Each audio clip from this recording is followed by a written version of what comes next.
Be me Cheryl, 26 years old, working on my PhD in sociology. My life for the past few years has been a cycle of research grants, academic papers, and overpriced coffee. I live and breathe this stuff. My chosen field is gender studies, specifically modern social dynamics between men and women.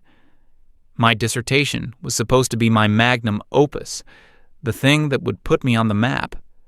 The topic came to me sometime last spring during a conversation with a friend. Let's call her Jessica. Jessica was complaining endlessly about her boyfriend, not about cheating or anything dramatic, but about the gym. He was spending more and more time there, 6 days a week, sometimes twice a day.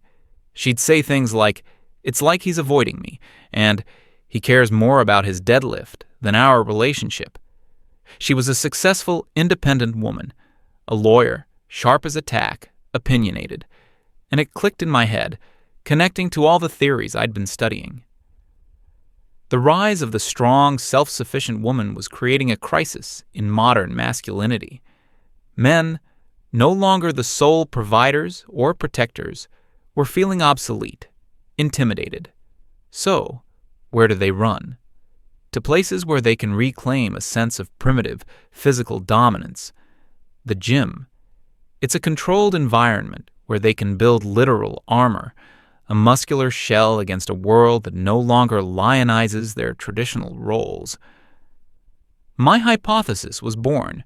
The modern man's obsession with fitness is a direct flight response to the rise of female empowerment. They aren't building bodies to attract women. They're building fortresses because they're afraid of them. I pitched it to my advisor, a tenured professor who had built her career on similar deconstructions of gender roles. She loved it, called it incisive and timely. My dissertation was officially titled Sanctuary of Fragility, the Modern Gymnasium as a Male Escapist Response to Matriarchal Ascendancy. Sounds impressive, right? I thought so too. The first step was to gather qualitative data. I needed to go into the lion's den. I needed to conduct a series of what I called provocational interviews to get the subjects to reveal their insecurities. My plan was to go to a gym, not a fancy sanitized fitness club, but a real old-school place with lots of free weights and the sound of clanging iron. The kind of place you see in movies. I spent a week preparing. I dusted off some old athletic clothes from my undergraduate days. They were ill-fitting and made me feel like an imposter. I drafted a list of questions, designed to be slightly leading, to gently poke the bear. Are you here to feel more powerful in your daily life? Do you find that physical strength helps you feel more confident when approaching women? And my personal favorite, the direct approach. Is the effort you put in here primarily about making yourself more attractive to potential partners? I had a small digital voice recorder and a notepad. I felt like a real field researcher, an anthropologist about to study a lost tribe. I found the perfect place after some online searching. It had terrible reviews from casual gym-goers, complaining about the loud music and intimidating atmosphere. Perfect. It must have been a Wednesday afternoon when I finally went. I figured it would be less crowded. I was wrong. The moment I walked in, it was a sensory overload. The air was thick with the smell of sweat, rubber, and that weird metallic tang of iron. The sound was a constant low-frequency roar of weights hitting the floor, punctuated by grunts and the rhythmic hiss of machines. I felt completely out of place, a scholar in a gladiator pit. I paid for a day pass, the guy at the counter barely glancing at me. He just took my money and pointed toward the locker rooms.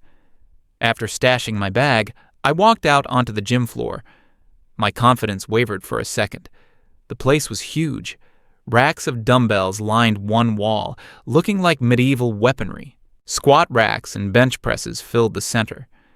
In the corner, a group of enormous men were taking turns lifting what looked like actual boulders. I saw it all through the lens of my hypothesis. The grunting wasn't just exertion. It was a primal display of masculinity. The mirrors covering every wall weren't for checking form, they were for narcissistic self-affirmation. The quiet nods between lifters weren't just mutual respect, it was the silent communication of a threatened brotherhood. I took a deep breath, clutched my notepad, and decided to find my first subject. I identified him quickly. He was perfect. Let's call him the focused heavyweight. This guy was built like a refrigerator. He was setting up for a heavy bench press, his whole demeanor radiating intense concentration.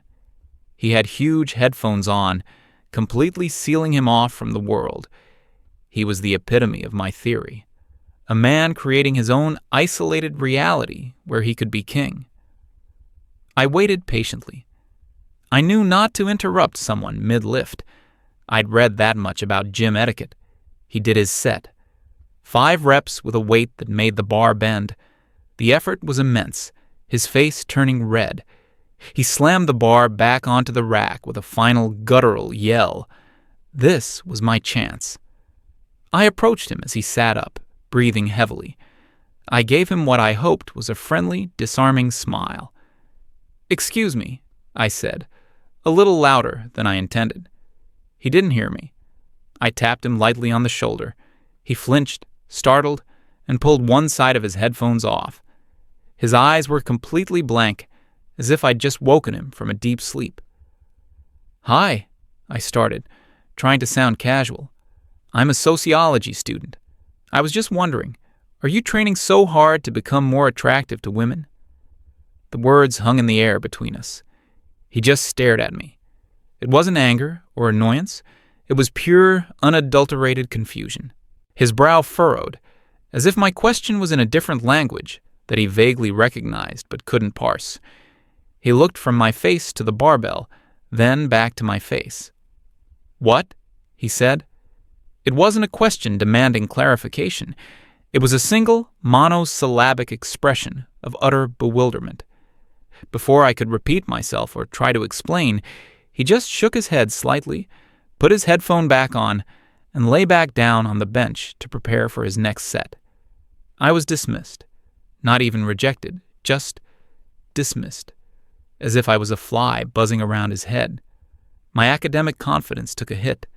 That wasn't the reaction I had predicted. I expected defensiveness, maybe a boastful, "Yeah, of course." Nothing. Okay, I thought. Wrong approach, too direct. Maybe he was just too deep in the zone. I needed a different type of subject. I scanned the gym again, and my eyes landed on the cardio section. A guy was on a treadmill, running at a steady, determined pace. Let's call him the cardio runner. He was leaner, more of an athletic build. He seemed more approachable. He wasn't wearing headphones, just focused on the screen in front of him. I walked over, standing a respectful distance away from the moving belt. I waited for a moment, then tried again. "Hi there," I said, projecting my voice over the whir of the machine. He glanced over, a little annoyed at the interruption. "I'm doing some research," I continued, "and I'm curious about people's motivations. Would you say a big reason you're here is to improve your chances in the dating world?" This time, I got a reaction. A slow smile spread across his face. It wasn't a friendly smile. It was pure, dripping sarcasm. He looked at me, then at the digital display on his machine, then back at me. "Oh, absolutely," he said, his voice laced with irony. "The ladies can't resist a man who can run in place for 45 minutes. It works every time." He then reached forward, pressed a button on the console, and the treadmill sped up. He broke into a full sprint, his eyes locked forward, a clear and unspoken message that our conversation was over. I stood there for a moment, feeling foolish. 2 attempts, 2 complete failures. My provocational questions weren't provoking anything but confusion and mockery. My frustration was growing.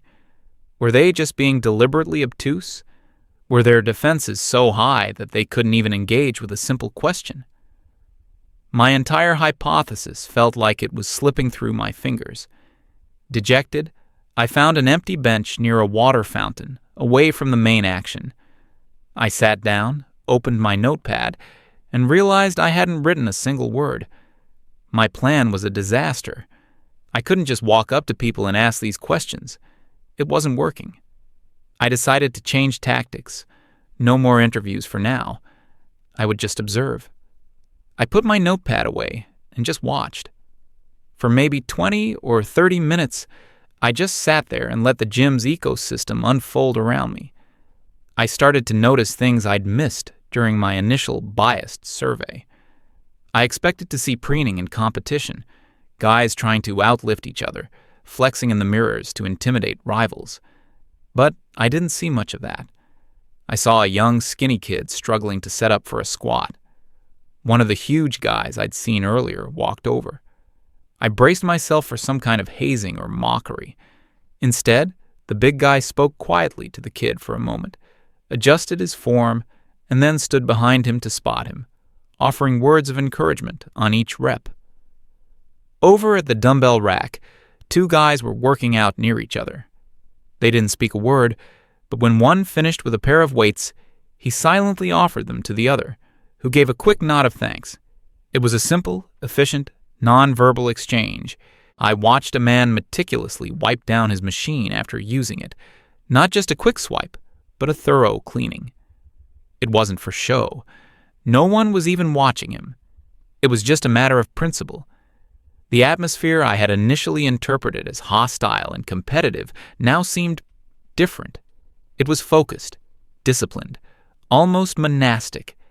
Everyone was there for their own purpose, engaged in their own personal struggle against the weight, against the machine, against themselves. They were in the same room, but each was on their own island of effort. My neatly constructed theory about male posturing and insecurity was starting to develop serious cracks. I was so lost in my thoughts that I didn't notice the guy who sat down on the other end of my bench until he started unwrapping the tape from his hands. This was Stephen. I hadn't noticed him before. He wasn't the biggest guy in the gym, nor the loudest. He probably in his late 20s or early 30s. He looked tired, the way people do after a long day at work, not the energized exhaustion of a workout.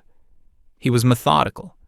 He finished his workout, carefully re-racked his weights, and now he was just sitting, catching his breath, methodically undoing his wrist wraps.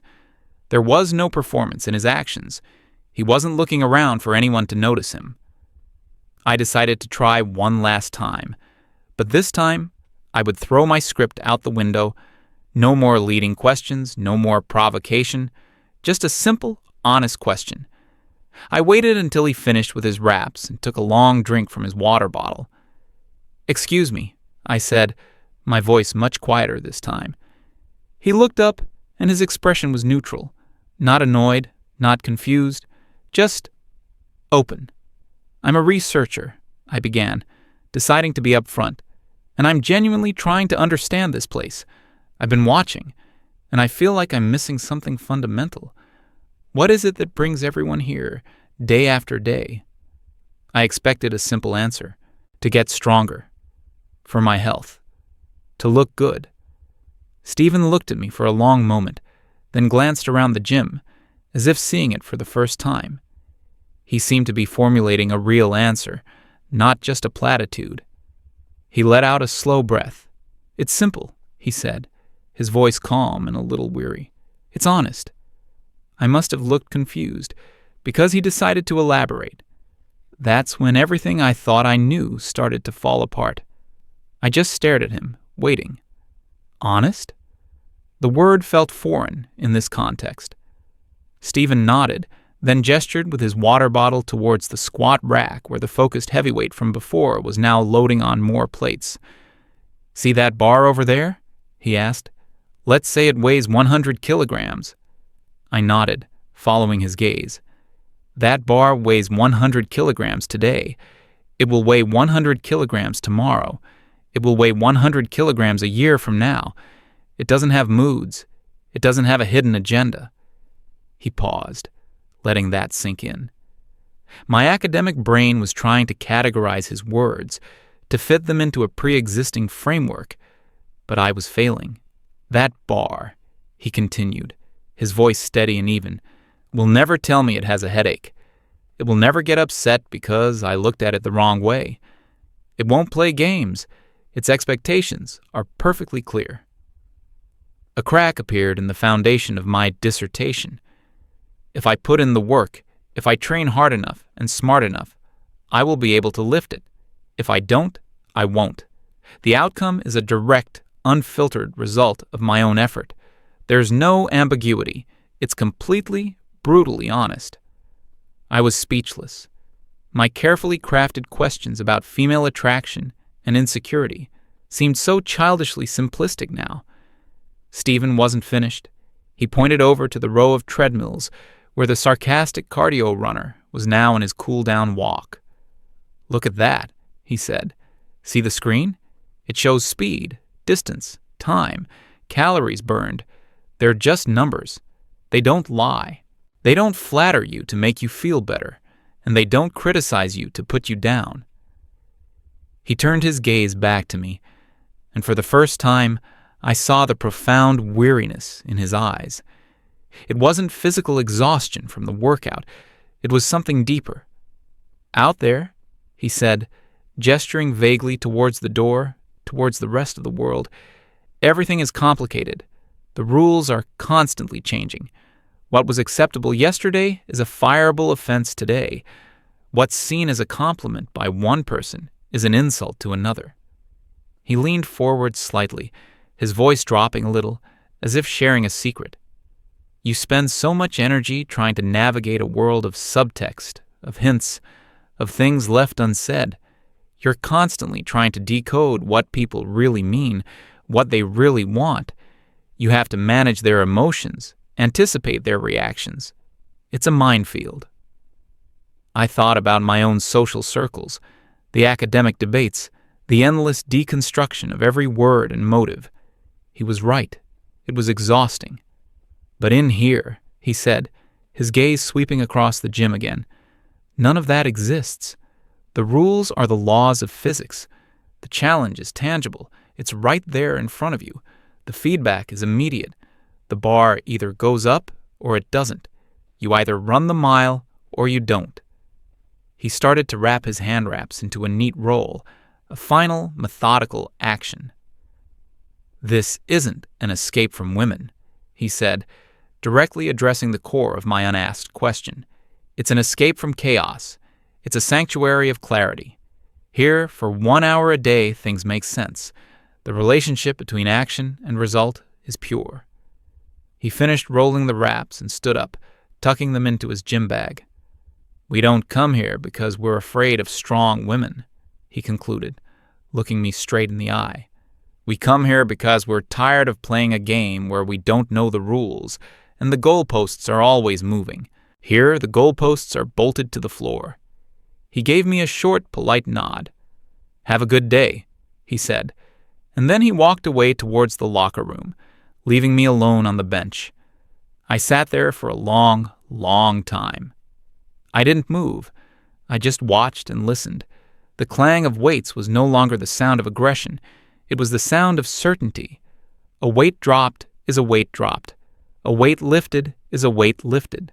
A fact. I looked at the men training. I saw their faces contorted with effort.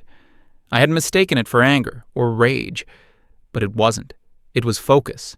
It was the face of a person engaged in a task with an absolute binary outcome, success or failure. No in-between. The big guy helping the skinny kid wasn't asserting dominance. He was passing on the rules of this clear, understandable world. Keep your back straight, breathe here, push through your heels. These weren't suggestions. They were instructions for success within a system that rewards correct application of technique and effort. My whole academic framework, my entire dissertation, collapsed into dust.